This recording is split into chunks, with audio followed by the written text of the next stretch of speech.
ਦੋਸਤੋ 4-5 ਦਿਨ ਪਹਿਲਾਂ ਬਹੁਤ ਪਿਆਰੇ ਵੀਰ ਸਤਨਾਮ ਸਿੰਘ ਮਾਨਕ ਦਾ ਟੈਲੀਫੋਨ ਆਇਆ। ਆਖਣ ਲੱਗਿਆ ਕਿ ਦੇਸ਼ ਦੀ ਵੰਡ ਦੇ 75 ਸਾਲ ਹੋ ਗਏ ਨੇ, ਇਸ ਦਿਹਾੜੇ ਨੂੰ ਸਮਰਪਿਤ ਤੁਸੀਂ ਕੁਝ ਲਿਖ ਕੇ ਘੱਲੋ। ਮੈਂ ਉਹਨੂੰ ਆਖਿਆ ਕਿ ਮੈਂ ਤਾਂ ਸਿਰਫ ਇੱਕ ਹਿੱਸਾ ਵਿੱਚੋਂ ਕਵਰ ਕਰ ਸਕਦਾ, ਲਿਖ ਸਕਦਾ ਕਿ ਪੰਜਾਬੀ ਸ਼ਾਇਰੀ ਨੇ ਵੰਡ ਨੂੰ ਕਿਵੇਂ ਵੇਖਿਆ, ਉਸ ਦਰਦਨਾਮੇ ਦੀ ਬਾਤ ਪਾ ਸਕਦਾ। ਸੋਚਦਿਆਂ ਸੋਚਦਿਆਂ ਰਾਤ ਪੈ ਗਈ, ਸਵੇਰ ਚੜ੍ਹੀ ਅਤੇ ਸਵੇਰੇ ਉੱਠਣ ਸਾਰ ਮੈਨੂੰ ਸੁਪਨਾ ਜਿਵੇਂ ਆਉਂਦਾ ਹੈ। ਮੈਨੂੰ ਲੱਗਿਆ ਕਿ ਯਾਰ ਮੈਂ 2005 ਦੇ ਵਿੱਚ ਆਪਣੀ ਸ਼ਾਇਰੀ ਦੀ ਕਿਤਾਬ ਖੈਰ ਪੰਜਾਂ ਪਾਣੀਆਂ ਦੀ ਛਾਪੀ ਸੀ।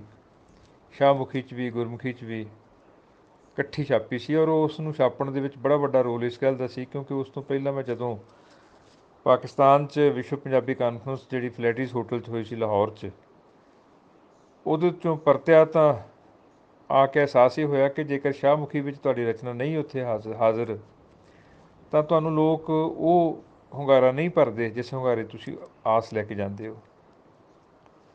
ਮੇਰੇ ਮਿੱਤਰ ਸਨ, ਮੀਰ ਮੈਗਜ਼ੀਨ ਛਾਪਦੇ ਸੀ, ਸਾਹਿਤ ਕਲਾ ਪ੍ਰਕਾਸ਼ਨ ਦੇ ਮਾਲਕ ਸੀ, ਜਨਰਲ ਨਸੀਬ ਹੋਵੇ ਮੇਰੇ ਵੀਰ ਨੂੰ, ਗੁਰਦਮਨ ਸਿੰਘ ਬੇਦੀ। ਬੜਾ ਕੰਮ ਕੀਤਾ ਉਹਨਾਂ ਨੇ। ਨਜਮ ਸੈਦ ਸਾਹਿਬ ਦੀਆਂ ਕਿਤਾਬਾਂ ਸਾਰੀਆਂ ਗੁਰਮੁਖੀ 'ਚ ਕੀਤੀਆਂ ਉਹਨਾਂ ਨੇ ਆਪਣੇ ਜੀਵਨ ਕਾਲ ਦੇ ਵਿੱਚ। ਹੋਰ ਵੀ ਵੱਡੇ ਮੁੱਲੇ ਕੰਮ ਕੀਤੇ। ਮੰਟੋ ਨਾਮਾ ਨਾਂ ਥੱਲੇ ਉਹਨਾਂ ਨੇ ਮੰਟੋ ਦਾ ਕਲਾਮ ਸਾਰਾ ਪੰਜਾਬੀ ਵਿੱਚ ਅਨੁਵਾਦ ਕਰਕੇ ਛਾਪਿਆ। ਵੱਡਾ ਇਨਸਾਨ ਸੀ। ਉਹਨੇ ਹੀ ਪਹਿਲੀ ਵਾਰ ਉਹ ਕਿਤਾਬ ਛਾਪਣ ਦਾ ਮਨ ਬਣਾਇਆ ਅਤੇ ਮੇਰੇ ਮਨ 'ਚ ਆਇਆ ਕਿ ਕਿਉਂ ਨਾ ਮੈਂ ਉਸ ਕਿਤਾਬ ਨੂੰ ਹੁਣ ਦੁਬਾਰਾ ਇਸ 75ਵੇਂ ਸਾਲ ਨੂੰ ਸਮਰਪਿਤ ਕਰਕੇ ਫਿਰ ਦੁਬਾਰਾ ਪਾਠਕਾਂ ਸਾਹਮਣੇ ਕਰਾਂ। ਜਦ ਕਿ ਉਹ 2-3 ਵਾਰ ਪਹਿਲਾਂ ਵੀ ਛਪ ਚੁੱਕੀ ਹੈ। 2005 ਛਪੀ, 6 ਛਪੀ, 2009 ਛਪੀ, ਔਰ 9 ਵਿੱਚ ਸਿਰਫ ਗੁਰਮੁਖੀ ਛਪੀ ਸੀ। ਇਸ ਕਰਕੇ ਪਾਕਿਸਤਾਨ ਵਿੱਚ ਵਸਦੇ ਵੀਰਾਂ ਵਾਸਤੇ ਸ਼ਾਇਦ ਉਹ ਅਵੇਲੇਬਲ ਨਹੀਂ ਹੋ ਸਕੀ ਸੀ। ਫਿਰ ਮੈਂ ਉਸ ਨੂੰ ਸ਼ਾਹਮੁਖੀ 'ਚ ਕਰਨ ਦਾ ਵੀ ਮਨ ਬਣਾ ਲਿਆ, ਕਰਵਾ ਵੀ ਲਈ, ਪਰ ਛਾਪਣ ਦਾ ਸੁਭਾਗ ਨਾ ਹਾਸਲ ਹੋ ਸਕਿਆ। ਅਤੇ ਹੁਣ ਮੇਰੇ ਮਨ 'ਚ ਆਇਆ ਕਿ ਉਸ ਕਿਤਾਬ ਨੂੰ ਕਿਉਂ ਨਾ ਰਿਵਾਈਜ਼ ਕਰਕੇ 2005 ਤੋਂ ਬਾਅਦ ਹੋਰ ਵੀ ਨਜ਼ਮਾਂ ਮੈਂ ਲਿਖੀਆਂ ਨੇ, ਬਾਕੀ ਕਿਤਾਬਾਂ 'ਚ ਵੀ ਸ਼ਾਮਲ ਨੇ ਜਿਹੜੀਆਂ ਹਿੰਦ ਪਾਕ ਰਿਸ਼ਤਿਆਂ ਬਾਰੇ ਨੇ, ਵਿਸ਼ਵ 'ਚ ਵਸਦੇ ਪੰਜਾਬੀਆਂ ਬਾਰੇ ਨੇ, ਉਹਨਾਂ ਬਾਰੇ ਮੈਂ ਕਿਉਂ ਨਾ ਕੋਈ ਗੱਲ ਕਰਾਂ।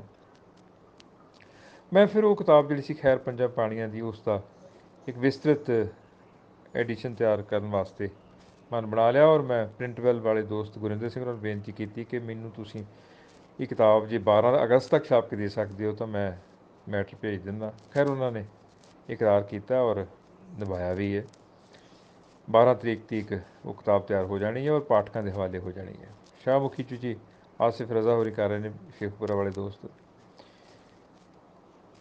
ਜਦੋਂ ਮੈਂ ਦੇਸ਼ ਦੀ ਵੰਡ ਦੇ ਸਿਲਸਿਲੇ 'ਚ ਸੋਚਣਾ ਸ਼ੁਰੂ ਕੀਤਾ ਤਾਂ ਮੈਨੂੰ ਲੱਗਿਆ ਕਿ ਕਵਿਤਾ ਨੇ ਕਿਵੇਂ ਉਸ ਗੱਲ ਨੂੰ ਵੇਖਿਆ, ਅਤੇ ਉਹ ਵੇਖਦਿਆਂ ਵੇਖਦਿਆਂ ਮੇਰੇ ਮਨ 'ਚ ਆ ਗਿਆ ਕਿ ਬਚਪਨ 'ਚ ਮੈਂ ਅਮਰਜੀਤ ਗੁਰਦਾਸਪੁਰੀ ਤੋਂ ਅਕਸਰ ਸੁਣਦਾ ਹੁੰਦਾ ਸੀ ਅਹਿਮਦ ਰਾਹੀ ਹੋਰਾਂ ਦਾ ਗੀਤ, ਮੇਰੀ ਚੁੰਨੀ ਲੀਰ ਕਚੀਰਾਂ ਵੇ ਭੈਣਾਂ ਜੋ ਵੀਰੋ। ਉਹਦੇ ਹਵਾਲੇ ਨਾਲ ਗੱਲ ਸ਼ੁਰੂ ਹੋਈ ਮੇਰੇ ਮਨ 'ਚ ਤੁਰਦੇ ਤੁਰਦੇ। ਅੰਮ੍ਰਿਤਾ ਪ੍ਰੀਤਮ ਜੀ ਦਾ ਅੱਜ ਆਖਾਂ ਵਾਰਿਸ ਸ਼ਾਹ ਨੂੰ, ਡਾਕਟਰ ਹਰਭਜਨ ਸਿੰਘ ਹੋਰਾਂ ਦਾ ਸੌਂ ਜਾ ਮੇਰੇ ਮਾਲਕਾ ਵੀਰਾਨ ਹੋਈ ਰਾਤ, ਜਾਂ ਪਰਸਮੋਹਣ ਸਿੰਘ ਹੋਰਾਂ ਦਾ ਆ ਬਾਬਾ ਤੇਰਾ ਵਤਨ ਮੁੜ ਵੀਰਾਨ ਹੋ ਗਿਆ, ਰੱਬ ਦੇ ਘਰਾਂ ਦਾ ਰਾਖਾ ਮੁੜ ਸ਼ੈਤਾਨ ਹੋ ਗਿਆ। ਫਿਰ ਗੁਰਦਾਸ ਰਾਮ ਮਾਲਮ ਸਾਹਿਬ ਨੇ ਮੈਨੂੰ ਹਲੂਣਿਆ, ਕਹਿੰਦੇ ਗੱਲ ਸੁਣ ਯਾਰ ਤੂੰ ਪੁੱਤਰਾ, ਇਹ ਗੱਲ ਬਣੀ ਕੋਈ ਮੇਰੀ ਗੱਲ ਜਿਹੜੀ ਤੂੰ ਕਿਤੇ ਚੇਤੇ 'ਚ ਹੀ ਨਹੀਂ ਲਿਆਉਂਦਾ ਕਿ ਆਜ਼ਾਦੀ ਗੁਆਚ ਗਈ ਹੈ ਸਾਡੀ। ਅਤੇ ਉਹ ਫਿਰ ਉਸ ਬਾਰੇ ਉਹਨਾਂ ਨੇ ਬੜੀ ਅੱਛੀ ਨਜ਼ਮ ਲਿਖੀ ਹੈ ਕਿ ਕਿਉਂ ਬਈ ਨਿਹਾਲਿਆ ਆਜ਼ਾਦੀ ਨਹੀਂ ਵੇਖੀ, ਉਹ ਵੀ ਚੇਤੇ ਆਈ ਮੈਨੂੰ। ਗੱਲਾਂ ਕਰਦਿਆਂ ਕਰਦਿਆਂ ਕਰਦਿਆਂ ਇੱਕ ਵੱਡਾ ਬ੍ਰਹਿਮੰਡ ਜਿੱਡਾ ਮੰਜ਼ਰ ਸਾਹਮਣੇ ਆ ਗਿਆ, ਜਿਸ ਵਿੱਚ ਪਾਕਿਸਤਾਨ ਵਾਸਤੇ ਸ਼ਾਇਰ ਵੀ ਸਨ, ਹਿੰਦੁਸਤਾਨ 'ਚ ਵਾਸਤੇ ਸ਼ਾਇਰ ਵੀ ਸਨ। ਮੈਂ ਉਹ ਆਰਟੀਕਲ ਜਿਹੜਾ ਲਿਖਿਆ ਉਸ ਨੂੰ ਮੈਂ ਤੁਹਾਡੇ ਨਾਲ ਇਸ ਕਰਕੇ ਆਵਾਜ਼ ਦੇ ਨਾਲ ਸਾਂਝ ਪਾਉਣੀ ਚਾਹੁੰਦਾ ਕਿਉਂਕਿ ਬਹੁਤ ਸਾਰੇ ਦੋਸਤ ਐਸੇ ਨੇ ਜਿਹੜੇ ਗੁਰਮੁਖੀ ਅੱਖਰ ਨਹੀਂ ਜਾਣਦੇ।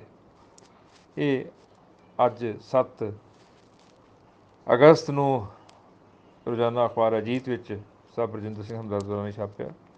ਹਿੰਮਤ ਆਪਣੇ ਸਤਨਾਮ ਮਾਨਕ ਹੋਰਾਂ ਦੀ ਹੈ।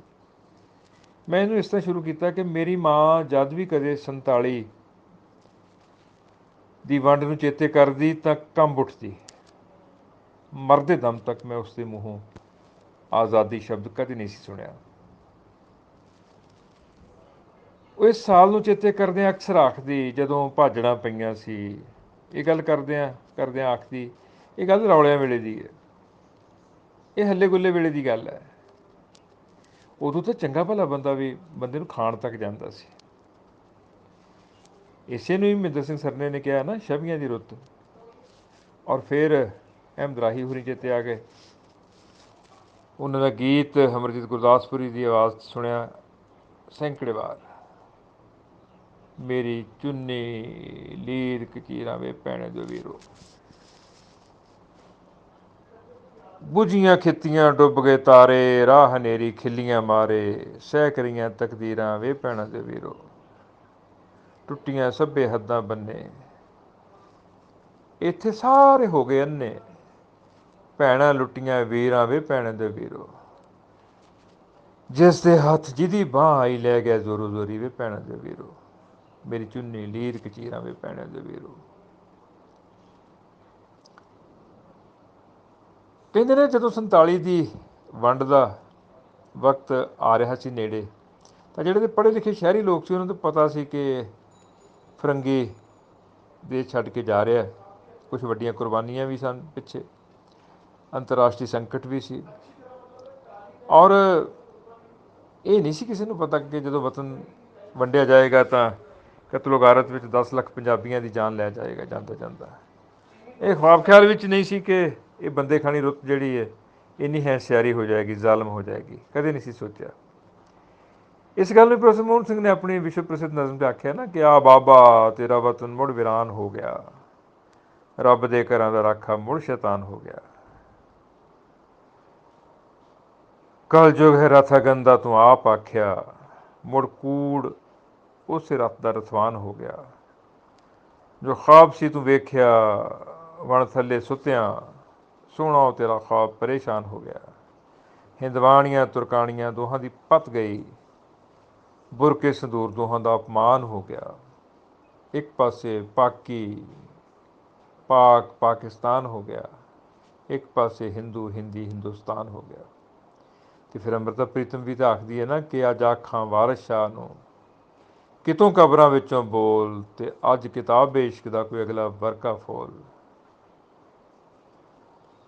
ਉਸ ਦੀ ਪੀੜ ਅੱਖਾਂ ਸਿੱਲੀਆਂ 'ਤੇ ਕਰਦੀ ਹੈ, ਦਿਲ ਵਿੱਚ ਵੀ ਇੱਕ ਲੰਗਾਰ ਪਾਉਂਦੀ ਹੈ। ਹੀਰ ਦੇ ਹਵਾਲੇ ਨਾਲ ਉਸਨੇ ਲੱਖਾਂ ਪ੍ਰੀਤੀਆਂ ਦੀਆਂ ਜਿਹੜੀਆਂ ਸ਼ਹਿਜ਼ਾਦੀਆਂ ਪ੍ਰੀਤੀਆਂ ਸੀ, ਮੁਹੱਬਤ ਦੀਆਂ ਸ਼ਹਿਜ਼ਾਦੀਆਂ ਸੀ, ਉਹਨਾਂ ਦਰਦ ਪਰੋਇਆ, ਕਬਰਾਂ 'ਚ ਆਵਾਜ਼ਾਂ ਮਾਰੀਆਂ, ਆਖਿਆ ਓਏ ਉੱਠ ਦਰਦਮੰਦਾਂ ਦਾ ਦਰਦੀਆ, ਉੱਠ ਤੱਕ ਆਪਣਾ ਪੰਜਾਬ, ਅੱਜ ਬੇਲੇ ਲਾਸ਼ਾਂ ਵਿਛੀਆਂ ਤੇ ਲਹੂ ਦੀ ਭਰੀ ਚਨਾਬ, ਅੱਜ ਸਭੇ ਕੈਦੋਂ ਬਣ ਗਏ ਹੁਸਨ ਇਸ਼ਕ ਦੇ ਚੋਰ, ਕਿੱਥੋਂ ਲਿਆਈਏ ਲੱਭ ਕੇ ਵਾਰਿਸ ਸ਼ਾਹ ਇੱਕ ਹੋਰ। ਉਹਦੇ 'ਚ ਰੁਦਨ ਇਕੱਲਾ ਧੀਆਂ ਦਾ ਹੀ ਨਹੀਂ, ਸਗੋਂ ਸਮੁੱਚੀ ਧਰਤੀ ਦੇ ਕੀਰਨੇ ਆ। ਅੰਮ੍ਰਿਤਾ ਪ੍ਰੀਤਮ ਦੀ ਇਸ ਨਜ਼ਮ ਨੂੰ ਉਜਾੜਿਆਂ ਵੇਲੇ ਦਾ ਦਰਦੀਲਾ ਹਲਫਨਾਮਾ ਕਹਿ ਲਈਏ ਤਾਂ ਕੋਈ ਅਤਕਥਨੀ ਨਹੀਂ। ਪੰਜਾਬੀ ਕਵੀ ਡਾਕਟਰ ਭਜਨ ਸਿੰਘ ਹੋਰਾਂ ਨੇ ਵੀ ਦੇਸ਼ ਦੇ ਵੰਡਾਰੇ ਨੂੰ ਪੀੜ ਪਰੁੱਚੇ ਸ਼ਬਦਾਂ 'ਚ ਬਿਆਨਿਆ। ਉਹਨਾਂ ਦਾ ਆਪਣਾ ਅੰਦਾਜ਼ ਵੱਖਰਾ, ਨਵੇਕਲਾ। ਉਹਨਾਂ ਦੀ ਕਵਿਤਾ ਸਹੁੰ ਜਾ ਮੇਰੇ ਮਾਲਕਾ ਵੇ ਵਰਤਿਆ ਹਨੇਰ, ਅੰਮ੍ਰਿਤਾ ਪ੍ਰੀਤਮ ਕਤਲੇਗਾਰਤ ਦਾ ਸਪਸ਼ਟ ਜ਼ਿਕਰ ਭਾਵੇਂ ਨਹੀਂ ਕਰਦੇ, ਪਰ ਪ੍ਰਭਾਵ ਚਿੱਤਰ ਪੂਰਾ ਉਸਾਰਦੇ ਨੇ। ਸਹੁੰ ਜਾ ਮੇਰੇ ਮਾਲਕਾ, ਸਹੁੰ ਜਾ ਮੇਰੇ ਮਾਲਕਾ, ਵੀਰਾਨ ਹੋਈ ਰਾਤ, ਵੇ ਕਾਲਖਾਂ ਤੇ ਤਾਰਿਆਂ ਦੀ ਡੁੱਬ ਗਈ ਸਵੇਰ, ਡੁੱਬ ਗਈ ਸਵੇਰ। ਡਾਕਟਰ ਭਜਨ ਸਿੰਘ ਇਸ ਗੱਲ ਨੂੰ ਇੱਥੇ ਨਹੀਂ ਰੱਖਦੇ, ਅੱਗੇ ਤੋਰਦੇ ਨੇ, ਅੱਗੇ ਤੋਰਦੇ ਉਹ ਇੱਥੋਂ ਤੱਕ ਲੈ ਜਾਂਦੇ ਨੇ ਕਿ ਅਸੀਂ ਸਾਰੇ ਹੀ ਉਸ ਪੀੜ ਨੂੰ ਆਪਣੇ ਅੰਦਰ ਕਿਤੇ ਧੁੱਖ ਦੀ ਮਹਿਸੂਸ ਕਰਦੇ ਹਾਂ। 75 ਸਾਲ ਲੰਘ ਵੀ ਗਏ ਨੇ, ਪਰ ਅਜੇ ਵੀ ਉਹ ਨਜ਼ਮ ਓਨੀ ਨੂੰ ਸੱਜਰੀ ਹੈ। ਉਹ ਕਹਿੰਦੇ ਨਾ ਕਿ ਸਹੁੰ ਜਾ ਮੇਰੇ ਮਾਲਕਾ ਵੀਰਾਨ ਹੋਈ ਰਾਤ, ਵੇ ਪਸਰੀ ਜਹਾਨ ਉੱਤੇ ਮੌਤ ਦੀ ਹਵਾੜ, ਵੇ ਖਿੰਡ ਗਈਆਂ ਮਹਿਫਲਾਂ ਤੇ ਛਾ ਗਈ ਉਜਾੜ, ਤੇ ਖੂਹਾਂ ਵਿੱਚ ਆਦਮੀ ਦੀ ਜਾਗਦੀ ਸੜਾਂਦ, ਤੇ ਸੌਂ ਗਏ ਨੇ ਆਦਮੀ ਤੋਂ ਸੱਖਣੇ ਗਵਾਂਢ। ਇਹ ਲਿਖਦਾ ਮੈਨੂੰ ਅਚਨਚੇਤ ਸ਼ੇਖੂਪੁਰੇ ਤੋਂ ਕਿਸੇ ਦੋਸਤ ਦਾ ਫੋਨ ਆਇਆ। ਉਸ ਤੋਂ ਬਾਅਦ 'ਚ ਲਾਇਲਪੁਰ ਤੋਂ ਸ਼ਾਇਰਾ ਸਾਡੀ ਨਿੱਕੀ ਭੈਣ ਸ਼ਫੀਆ ਹਯਾਤ ਆਖਣ ਲੱਗੀ, ਤੁਸੀਂ ਪਿਛਲੇ ਦਿਨ ਹੁਸ਼ਿਆਰਪੁਰ ਗਏ ਸੀ? ਮੈਂ ਕਿਹਾ ਹਾਂ ਗਏ ਸੀ। ਕਹਿੰਦੀ ਮੈਂ ਇੰਟਰਨੈਟ ਤੋਂ ਵੇਖਿਆ ਤੁਸੀਂ ਉੱਥੇ ਅੰਬਾਂ ਨੂੰ ਚੂਪਣ ਦਾ ਮੇਲਾ ਕੀਤਾ। ਤੁਹਾਨੂੰ ਪਤਾ ਹੈ ਵੀ ਮੇਰੀ ਅੰਮੀ ਦਾ ਇਲਾਕਾ ਵੀ, ਮੇਰਾ ਆਪਣਾ ਪਿੰਡ ਵੀ ਹੁਸ਼ਿਆਰਪੁਰ ਦੇ ਉਸ ਅੰਬਾਂ ਦੀ ਧਰਤੀ 'ਤੇ ਸੀ, ਬੈਰਮਪੁਰ। ਮੈਂ ਕਿਹਾ ਮੈਨੂੰ ਨਹੀਂ ਪਤਾ। ਕਿ ਤੁਹਾਨੂੰ ਇਹ ਵੀ ਨਹੀਂ ਪਤਾ ਹੋਣਾ ਕਿ 47 ਤੋਂ ਲੈ ਕੇ ਆਪਣੇ ਆਖਰੀ ਸਾਹਾਂ ਤੀਕ ਮੇਰੀ ਅੰਮੀ ਅਤੇ ਮੇਰਾ ਅੱਬਾ ਹਰ ਸਾਲ ਅੰਬਾਂ ਦੇ ਉੱਤੇ ਇਹੀ ਗੱਲ ਕਰਦੇ, ਹਮੇਸ਼ਾ ਹਰ ਸਾਲ ਇਹੀ ਕਰਦੇ। ਅਸੀਂ ਪੁੱਤਰ ਸੇਰਾਂ ਵਿੱਚ ਕਦੇ ਅੰਬ ਨਹੀਂ ਸੀ ਖਰੀਦਦੇ, ਟੋਕਰਿਆਂ ਦੇ ਟੋਕਰੇ ਰੱਜ ਰੱਜ ਚੂਪਦੇ ਸੀ ਸਾਰਾ ਟੱਬਰ ਇਕੱਠਿਆਂ ਬਹਿ ਕੇ। ਮਾਪੇ ਵੀ ਚਲੇ ਗਏ, ਪਰ ਹੁਸ਼ਿਆਰਪੁਰ ਉਸਨੇ ਆਪਣੀ ਜ਼ਿੰਦਗੀ 'ਚ ਉਵੇਂ ਵਸਾਇਆ ਹੋਇਆ, ਉਵੇਂ ਬਗੀਚੇ ਹੈ ਜੇ ਉਸ ਤਰ੍ਹਾਂ ਨਾਲ ਹੀ ਅੰਬਾਂ 'ਚ ਕੋਇਲਾਂ ਗਾਉਂਦੀਆਂ ਨੇ ਉਹਦੇ ਬਗੀਚੇ 'ਚ, ਮਨ ਦੇ ਬਗੀਚੇ 'ਚ। ਉਹ ਇਹੀ ਕਹਿੰਦੀ ਆਪਣੇ ਬਾਬਲ ਬਾਰੇ ਕਿ ਸਰੀਰ ਜ਼ਰੂਰ ਲਾਇਲਪੁਰ 'ਚ ਸੀ, ਪਰ ਉਹ ਸੱਜਣਾ ਦੇ ਡੇਰੇ ਦੀ ਵਸਦੀ ਸੀ। ਮੈਂ ਕਿਹਾ ਦੱਸਿਆ ਉਹਨੂੰ, ਮੈਂ ਕਿਹਾ ਮੇਰੇ ਬਾਪੂ ਜੀ ਸਾ ਹਰਨਾਮ ਸਿੰਘ ਤੇ ਮੇਰੀ ਮਾਂ ਤੇਜ ਕੌਰ ਵੀ ਹਮੇਸ਼ਾ ਨਾਰੋਵਾਲ ਤੋਂ ਜਿਹੜਾ ਇਲਾਕਾ ਛੱਡ ਕੇ ਆਏ ਸੀ, ਨਿੱਦੋ ਕੇ ਪਿੰਡ ਛੱਡ ਕੇ ਆਏ ਸੀ, ਉਹ ਵੀ ਉਹਨਾਂ ਨੇ ਕਦੇ ਨਹੀਂ ਸੀ ਵਿਸਾਰਿਆ ਅਤੇ ਉਹ ਮਰਦੇ ਦਮ ਤੱਕ ਉਸ 'ਤੇ ਹੀ ਰੁਦਨ ਗਾਉਂਦੇ ਰਹੇ। ਉਹ ਪੈਲੀ ਬੰਨਾ, ਉਹ ਜੂਹਾਂ ਬੇਲੇ ਰੋਮ ਨੂੰ 'ਚ ਵਸਦੇ ਸੀ। ਸ਼ਫੀਆ ਨੇ ਫਿਰ ਮੈਨੂੰ ਨਜ਼ਮ ਭੇਜੀ ਇੱਕ, ਜਿਹੜੀ ਮੈਂ ਚਾਹੁੰਦਾ ਕਿ ਤੁਹਾਨੂੰ ਸਾਂਝੀ ਕਰਾਂ। ਉਹਨੇ ਕਿਹਾ ਕਿ ਦੇਸ਼ ਵੰਡ ਬਾਰੇ ਬੜੀਆਂ ਗੱਲਾਂ ਲੋਕਾਂ ਨੇ ਕੀਤੀਆਂ ਹੋਣਗੀਆਂ, ਪਰ ਮੇਰੀ ਵੀ ਦਰਦ ਕਹਾਣੀ ਸੁਣ ਲਓ। ਮੈਂ ਕਿਹਾ ਸੁਣਾ। ਕਹਿੰਦੀ ਤੁਸਾਂ ਵੰਡਿਆ ਪੰਜਾਬ, ਮੇਰੀ ਮਾਂ ਵੰਡ ਹੋ ਗਈ, ਬਾਬਲੇ ਦੀ ਵਿਹੜੇ ਵਿੱਚ ਕੰਧ ਉੱਚੀ ਹੋ ਗਈ, ਹੋਏ ਅੰਮ੍ਰਿਤਸਰ ਨਨਕਾਣਾ ਦੂਰ ਦੂਰ, ਲੋਕੀ ਹੋਏ ਮਜਬੂਰ, ਸਜ਼ਾ ਬਿਨਾਂ ਹੀ ਕਸੂਰ।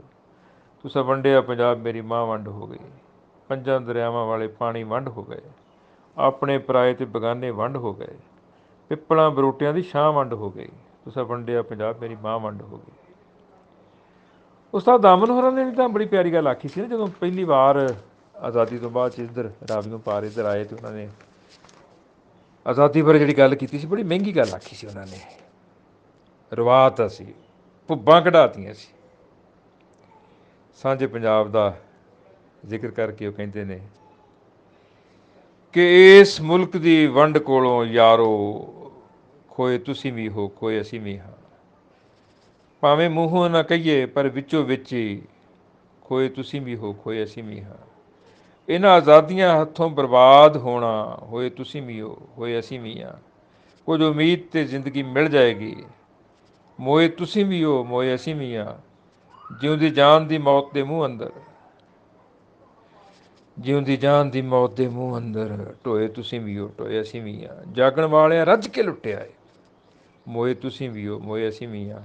ਲਾਲੀ ਅੱਖੀਆਂ ਦੀ ਅੱਜ ਪਈ ਦੱਸਦੀ ਹੈ, ਰੋਏ ਤੁਸੀਂ ਵੀ ਹੋ, ਰੋਏ ਅਸੀਂ ਵੀ ਹਾਂ। ਫਿਰ ਮੈਨੂੰ ਬੰਡਾਲੇ ਵਾਲਾ, ਗੁਰਾਂ ਦੇ ਕੋਲ ਹੈ ਨਾ ਪਿੰਡ ਬੰਡਾਲਾ, ਉੱਥੋਂ ਸ਼ਾਇਰ ਗੁਰਦਾਸ ਰਾਮ ਆਲਮ ਮੈਨੂੰ ਹਿਲਾਉਣਦਾ, ਆਖਦਾ ਕਿਉਂ ਬਹਿੰਦਿਆ ਲਿਆ, ਆਜ਼ਾਦੀ ਨਹੀਂ ਵੇਖੀ? ਨਾ ਭਾਈ ਭਰਾਵਾ, ਨਾ ਖਾਧੀ ਨਾ ਵੇਖੀ। ਮੈਂ ਜੱਗੂ ਤੋਂ ਸੁਣਿਆ ਵਾਲੇ ਖੜੀ ਸੀ, ਬੜੀ ਭੀੜ ਉਸ 'ਤੇ ਦੁਆਲੇ ਖੜੀ ਸੀ। ਆਈ ਨੂੰ ਤਾਂ ਭਾਵੇਂ 30 ਸਾਲ ਹੀ ਬੀਤਾ, ਅਸੀਂ ਤਾਂ ਹਾਲੇ ਤੱਕ ਦਰਸ਼ਨ ਨਹੀਂ ਕੀਤਾ। ਦਿੱਲੀ ਤੋਂ ਆਉਂਦੀ ਹੈ ਸਰਦੀ ਦੀ ਰੁੱਤੇ ਅਤੇ ਹਾੜਾਂ 'ਚ ਰਹਿੰਦੀ ਪਹਾੜਾਂ ਦੇ ਉੱਤੇ, ਗਰੀਬਾਂ ਨਾਲ ਲੜਦੀ ਲੱਗਦਾ ਲੜੀ ਹੋਈ ਹੈ ਬਥੇ ਖਬਰੇ, ਅਮੀਰਾਂ ਦੇ ਹੱਥੀਂ ਚੜੀ ਹੋਈ ਹੈ ਖਬਰੇ। ਮਿੱਤਰੋ, ਜਦੋਂ ਅੱਜ 75 ਸਾਲ ਬੀਤ ਗਏ ਨੇ ਨਾ, ਅਤੇ ਇਹਨਾਂ 75 ਸਾਲਾਂ 'ਚ ਇੰਝ ਲੱਗਦਾ ਜਿਵੇਂ 75 ਜ਼ਖਮ ਹੋਰ ਡੂੰਘੇ ਹੋ ਰਹੇ ਹੋਣ। ਔਰ ਸਾਨੂੰ ਅੱਜ ਜਦੋਂ ਆਖਿਆ ਜਾਂਦਾ ਕਿ ਘਰ ਘਰ ਤਿਰੰਗਾ ਲਹਿਰਾਓ, ਤਿਰੰਗਾ ਤਾਂ ਲਹਿਰਾ ਲਵਾਂਗੇ, ਬਾਜ਼ਾਰ 'ਚੋਂ ਮਿਲ ਜਾਂਦਾ, ਪਰ ਉਹ ਤਿਰੰਗਾ ਸਾਨੂੰ ਆਜ਼ਾਦੀ ਦੇ ਅਸਲ ਅਰਥਾਂ ਤੱਕ ਕਦੋਂ ਲੈ ਕੇ ਜਾਏਗਾ? ਸਾਨੂੰ ਕਿਉਂ ਨਹੀਂ ਲੱਗਦਾ ਕਿ ਅਸੀਂ ਦਿਨ ਦੀ ਵੀ ਲੁੱਟੇ ਗਏ, ਠੱਗੇ ਗਏ ਹਾਂ?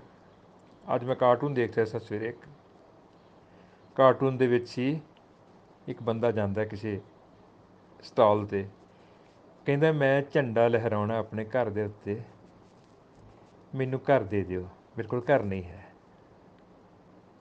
ਯਾਰ 75 ਸਾਲ ਲੰਘ ਗਏ ਹੁਣ ਆਜ਼ਾਦ ਮੁਲਕ ਦੇ, ਅਤੇ ਉਸ ਵਿੱਚ ਬੰਦਾ ਬੇਘਰਾ ਬੰਦਾ ਝੰਡਾ ਲਹਿਰਾਉਣ ਵਾਸਤੇ ਤੁਹਾਡੇ ਤੋਂ ਘਰ ਮੰਗੇ, ਇਸ ਤੋਂ ਵੱਧ ਹੋਰ ਕੀ ਤਕਲੀਫ ਦੇ ਬਾਤ ਹੋ ਸਕਦੀ ਹੈ? ਸਾਨੂੰ ਜਿਸ ਕਿਸਮ ਦੀ ਆਵਾਜਾਰੀ ਮਿਲੀ ਹੈ ਉਸ ਬਾਰੇ ਸ਼ਹੀਦ ਅਕਸਰ ਪੁੱਛਦੇ ਨੇ ਕਿ ਇਸ ਆਵਾਜਾਰੀ ਕਰਕੇ ਅਸੀਂ ਜਾਨਾਂ ਨਹੀਂ ਸੀ ਕੁਰਬਾਨ ਕੀਤੀਆਂ। ਇਸ ਕਰਕੇ ਵੀ ਨਹੀਂ ਸੀ ਕੀਤੀਆਂ ਕਿ ਟੋਡੀ ਬੱਚੇ ਜਿਹੜੇ ਨੇ ਅੰਗਰੇਜ਼ਾਂ ਦੇ ਜੁੱਤੀ ਚੱਟਾਂ ਦੇ ਟੱਬਰ ਅੱਗੋਂ ਟੱਬਰਾਂ ਦੇ ਟੱਬਰ ਸਾਡੀ ਸ਼ਹਾਦਤ ਦੀ ਸਵਾਲ ਚੁੱਕਣ ਕਿ ਅਸੀਂ ਸੀਸ ਕਿਉਂ ਵਾਰ ਗਏ। ਇਹ ਬਰਸ਼ੇ ਵਰਗਾ ਸਵਾਲ ਸਿੱਧਮ ਸਿੱਧਾ ਵਕਤ ਦੇ ਸਨਮੁਖ ਅੱਜ ਵੀ ਖੜ੍ਹਾ ਹੈ।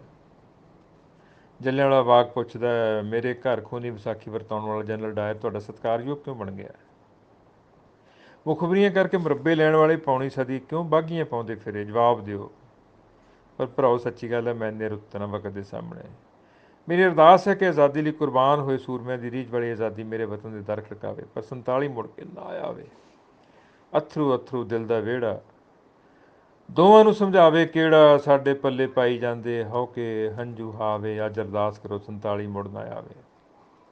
ਲੱਕ ਲੱਕ ਹੋਏ ਬਾਜਰੇ ਚਰੀਆਂ, ਰਾਵੀ ਕੰਢੇ ਰੀਝਾਂ ਮਰੀਆਂ, ਕਿਸ ਨੂੰ ਕੌਣ ਦੇ ਦਿਲ ਭਰੀਆਂ। ਅੱਧੀ ਸਦੀ ਗੁਜ਼ਾਰ ਕੇ ਪੱਲੇ ਅੱਜ ਵੀ ਸਿਰਫ ਪਛਤਾਵੇ। ਅੱਜ ਅਰਦਾਸ ਕਰੋ 47 ਮੁੜ ਨਾ ਆਵੇ। ਚੌਧਰ ਤੇ ਕਾਬਸ ਹੈ ਗੁੰਡੀ, ਨਰਮੇ ਨੂੰ ਅਮਰੀਕਨ ਸੁੰਡੀ, ਅੱਜ ਤੱਕ ਸਮਝ ਨਾ ਆਈ ਕੁੰਡੀ। ਧਰਮ ਪੰਖ ਲਾ ਉੱਡ ਰਿਹਾ ਇੱਥੋਂ, ਕੋਈ ਨਾ ਲੱਭਣ ਜਾਵੇ। ਅੱਜ ਅਰਦਾਸ ਕਰੋ 47 ਮੁੜ ਨਾ ਆਵੇ। ਉਹਨਾਂ 10 ਲੱਖ ਵਿਛੜੀਆਂ ਰੂਹਾਂ ਨੂੰ ਚਿਤਵਦਿਆਂ ਇਹੀ ਕਾਮਨਾ ਹੈ ਕਿ ਦੱਖਣੀ ਏਸ਼ੀਆ ਦੇ ਮਹੱਤਵਪੂਰਨ ਮੁਲਕਾਂ ਭਾਰਤ ਤੇ ਪਾਕਿਸਤਾਨ ਦੇ ਬੂਹਿਓਂ ਸਦੀਵ ਕਾਲ ਵਾਸਤੇ ਸਿਹਤ ਦਾ ਤਕੜਾ ਪੁੱਟਿਆ ਜਾਵੇ, ਜਿਸ ਨਾਲ ਆਪਸੀ ਸਹਿਯੋਗ ਤੇ ਸਹਿ ਹੋਂਦ ਰਾਹੀਂ ਲੋਕਾਂ ਦਾ ਜੀਣਾ ਸੁਖਾਲਾ ਹੋ ਸਕੇ। ਇਹ ਆਜ਼ਾਦੀ ਜਿਹੜੇ ਅਥਰੂ ਦਿੱਤੇ ਨੇ ਉਹਨਾਂ ਦੀ ਇਬਾਰਤ ਪੜ੍ਹਦਿਆਂ ਮੈਂ ਤੁਹਾਨੂੰ ਆਪਣੀ ਹੀ ਲਿਖੀ ਹੋਈ ਗਜ਼ਲ ਸੁਣਾ ਕੇ ਗੱਲ ਅੱਗੇ ਤੋਰਾਂਗਾ ਕਿ ਵੇ ਵੀਰਾ ਵੇ ਜੀਣ ਜੋਗਿਆ, ਤੂੰ ਕਿਉਂ ਸੁੱਤਾ ਦਰਦ ਜਗਾਇਆ। ਕਾਲੇ ਦੌਰ ਦੀ ਕਾਲੀ ਮੂਰਤ ਵੇਖਣ ਸਾਰ ਜਜ਼ਲਾ ਹੈ, ਕਾਲੇ ਦੌਰ ਦੀ ਕਾਲੀ ਮੂਰਤ ਵੇਖਣ ਸਾਰ ਜਜ਼ਲਾ ਹੈ। ਅੱਖੀਆਂ ਦੇ ਵਿੱਚ ਸਹਿਮ ਸਨਾਟਾ, ਵੱਖੀਆਂ ਅੰਦਰ ਭੁੱਖ ਦਾ ਤਾਂਡਵ, ਬੰਨ ਕਾਫਲੇ ਨਾਰੋ ਵਾਲੋਂ ਰੁਲਦਾ ਸਾਡਾ ਟੱਬਰ ਆਇਆ। ਦਾਦੀ ਮਾਂ ਦੀ ਗੋਦੀ ਚੜ੍ਹ ਕੇ ਬੈਠੀ ਭੂਆ ਸਗਵੀਂ ਜਾਪੇ, ਬਾਪ ਕੰਧੇੜੇ ਇਸ ਤਰ੍ਹਾਂ ਹੀ ਦੱਸਦਾ ਮੇਰਾ ਬਾਬਲ ਆਇਆ। ਚੁੱਲ੍ਹੇ ਅੰਦਰ ਬਲਦੀ ਅੱਗ ਤੇ ਗੁੰਨਿਆ ਆਟਾ ਵਿੱਚ ਪਰਾਤੇ, ਨਹੀਂ ਸੀ ਵਿੱਚ ਨਸੀਬਾਂ ਰੋਟੀ, ਛੱਡ ਆਏ ਸੀ ਤੰਦੂਰ ਤਪਾਇਆ। ਕਿਉਂ ਘਰ ਬਾਰ ਗਵਾਚਾ ਸਾਡਾ, ਸਾਨੂੰ ਅੱਜ ਤੱਕ ਸਮਝ ਨਾ ਆਇਆ। ਮੈਂ 47 ਮਗਰੋਂ ਜੰਮਿਆ, ਪਰ ਨਹੀਂ ਛੱਡਦਾ ਖਹਿੜਾ ਮੇਰਾ, ਮੇਰੀ ਰੂਹ ਤੋਂ ਲੈਂਦਾ ਹੀ ਨਾ ਆਦਮ ਖੋਰਾ ਖੂਨੀ ਸਾਇਆ। ਦੋਸਤੋ 2014 ਦੀ ਗੱਲ ਹੈ ਸ਼ਾਇਦ, ਮੈਂ ਪਾਕਿਸਤਾਨ ਗਿਆ ਅਤੇ ਜੀ ਕਰਦਾ ਸੀ ਨਨਕਾਣਾ ਸਾਹਿਬ ਜਾਣ ਨੂੰ, ਪ੍ਰਵਾਨਗੀ ਨਾ ਮਿਲ ਸਕੀ। ਅਤੇ ਮੈਂ ਇੱਕ ਗਜ਼ਲ ਦੇ ਕੁਝ ਸ਼ੇਰ ਆਖੇ ਕਿ ਆਪਣੇ ਘਰ ਪਰਦੇਸੀਆਂ ਵਾਂਗੂ ਪਰਤਣ ਦਾ ਅਹਿਸਾਸ ਕਿਉਂ ਹੈ। ਮੈਂ 47 ਮਗਰੋਂ ਜੰਮਿਆ, ਮੇਰੇ ਪਿੰਡੇ ਲਾਸ ਕਿਉਂ ਹੈ। ਸ਼ਹਿਰ ਲਾਹੌਰ 'ਚ ਆ ਕੇ ਜੇ ਨਨਕਾਣੇ ਵੀ ਮੈਂ ਜਾ ਨਹੀਂ ਸਕਦਾ, ਤਾਗਲ ਵਕੜੀ ਪਾ ਕੇ ਮਿਲਦਾ ਸਤਲੁਜ ਨਾਲ ਬਿਆਸ ਕਿਉਂ ਹੈ। ਸਾਡੇ ਪਿੰਡ ਦੀ ਸੰਤੀ ਵਰਗਾ ਮੈਲਾ ਸੂਟ ਇਨਾਇਤਾਂ ਪਾਇਆ, ਪੌਣੀ ਸਦੀ ਗੁਆਚਣ ਮਗਰੋਂ, ਪੌਣੀ ਸਦੀ ਗੁਆਚਣ ਮਗਰੋਂ ਇੰਨਾ ਮੈਲਾ ਲਿਬਾਸ ਕਿਉਂ ਹੈ। ਅਖੀਰ 'ਚ ਅੰਮ੍ਰਿਤਾ ਪ੍ਰੀਤਮ ਦੀ ਨਜ਼ਮ ਸੁਣਾ ਕੇ ਤੁਹਾਡਾ ਸਾਂਝ ਤੋੜਨੀ ਤਾਂ ਲਫ਼ਜ਼ ਬਹੁਤ ਭੈੜਾ ਹੈ, ਥੋੜ੍ਹੇ ਪਲੇ ਵਾਸਤੇ ਥੋੜ੍ਹੇ ਪਲਾਂ ਵਾਸਤੇ ਤੁਹਾਡੇ ਤੋਂ ਨਿਖੜਾਂਗਾ। ਅੰਮ੍ਰਿਤਾ ਕਹਿੰਦੀ ਹੈ ਨਾ ਕਿ ਅੱਜ ਆਖਾਂ ਵਾਰਿਸ ਸ਼ਾਹ ਨੂੰ ਕਿਤੋਂ ਕਬਰਾਂ ਵਿੱਚੋਂ ਬੋਲ, ਤੇ ਅੱਜ ਕਿਤਾਬ ਇਸ਼ਕ ਦਾ ਕੋਈ ਅਗਲਾ ਵਰਕਾ ਫੋਲ। ਇੱਕ ਰੋਈ ਸੀ ਧੀ ਪੰਜਾਬ ਦੀ, ਤੂੰ ਲਿਖ ਲਿਖ ਮਾਰੇ ਵੈਣ, ਅੱਜ ਲੱਖਾਂ ਧੀਆਂ ਰੋਂਦੀਆਂ ਤੈਨੂੰ ਵਾਰਿਸ ਸ਼ਾਹ ਨੂੰ ਕਹਿਣ। ਵੇ ਦਰਦਮੰਦਾਂ ਦਾ ਦਰਦੀਆ ਉੱਠ ਤੱਕ ਆਪਣਾ ਪੰਜਾਬ, ਅੱਜ ਬੇਲੇ ਲਾਸ਼ਾਂ ਵਿਛੀਆਂ ਤੇ ਲਹੂ ਦੀ ਭਰੀ ਚਨਾਬ। ਕਿਸੇ ਨੇ ਪੰਜਾਂ ਪਾਣੀਆਂ ਵਿੱਚ ਦਿੱਤੀ ਜ਼ਹਿਰਲਾ, ਤੇ ਉਹਨਾਂ ਪਾਣੀਆਂ ਧਰਤ ਨੂੰ ਪਾਣੀ ਦਿੱਤਾ ਲਾ। ਇਸ ਜਰਖੇਜ਼ ਜ਼ਮੀਨ ਦੇ ਲੂਹ ਨੂੰ ਫੁੱਟਿਆ ਜ਼ਹਿਰ, ਗਿੱਠ ਗਿੱਠ ਚੜ੍ਹੀਆਂ ਲਾਲੀਆਂ ਫੁੱਟ ਫੁੱਟ ਚੜ੍ਹਿਆ ਕਹਿਰ। ਵੇਹੋ ਵਲਿੱਸੀ ਵਾਹ ਫਿਰੀ ਵਣ ਵਣ ਵੱਗੀ ਜਾ, ਉਹਨੇ ਹਰ ਇੱਕ ਬਾਂਸ ਦੀ ਵੰਝੜੀ ਦਿੱਤੀ ਨਾਗ ਬਣਾ।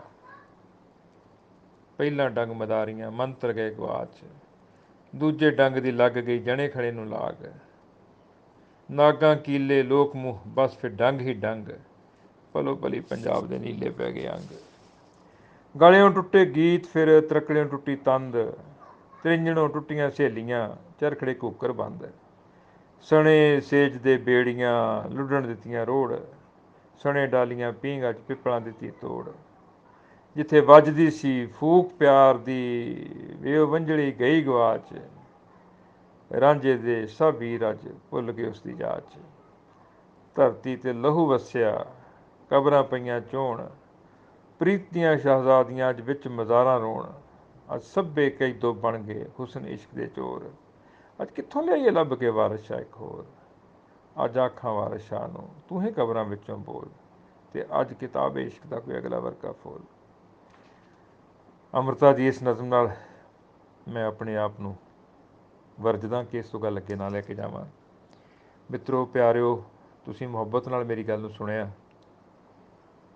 ਇਹ ਬਹਾਨਾ ਬਣਾਉਣ ਵਾਸਤੇ ਮੈਂ ਸਤਨਾਮ ਸਿੰਘ ਮਾਣਕ ਦਾ ਬਹੁਤ ਧੰਨਵਾਦੀ ਹਾਂ, ਜਿਸ ਨੇ ਮੈਨੂੰ ਜਗਾਇਆ ਸੁੱਤੇ ਪਏ ਨੂੰ ਹਲੂਣ ਕੇ।